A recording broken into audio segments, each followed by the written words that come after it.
Do you feel any kind of pressure to take on a real character that experienced this? At least it's based on a real character for you, right? Yeah, I felt a lot of pressure. I didn't want to let him down. I mean, Glenn Flothi to me is a real hero. His name in the movie is Jack Halcombe because he didn't want the real name in the movie. But when you're playing someone who is living and who is responsible for saving the lives of people, you want to make that person look good. And I told him that that's what my intention was. I wasn't going to go and do sort of an operatic ghostwriter performance. I wanted something cinema verite, docudrama, something minimal, quiet, and it gave me a chance to remind people I can also do that. But more importantly, I just didn't want to let Glenn down. I wanted him to be viewed as the hero that he is. Talking about operatic performances, Ghostwriter, You Drive Angry, those are fun roles, but there is a completely different tone here. Is that what attracted you to the filmmaker and just the film itself? Absolutely. I think I was actively trying to go outside the box with film performance, with film acting performance. I was trying to break rules.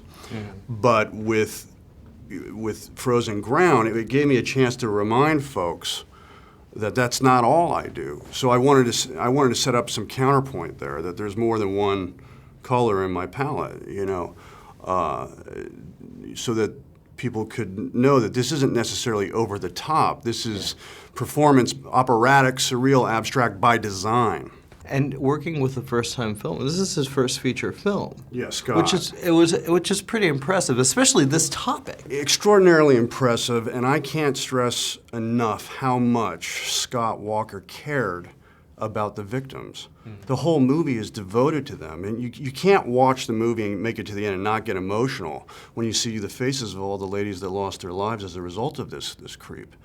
So it's.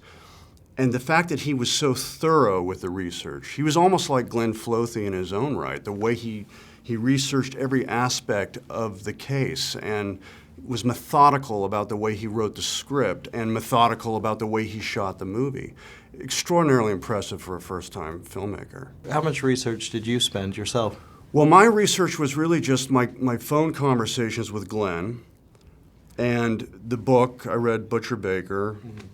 And just really trying to get inside Glenn's head. One of the first ideas that I had from the interviews was I asked him, I said, did Robert Hansen get in your head at all? Did he give you nightmares? Did he disturb you in any way when you were interviewing him? Anything like that, knowing what he was capable of? And he said, no.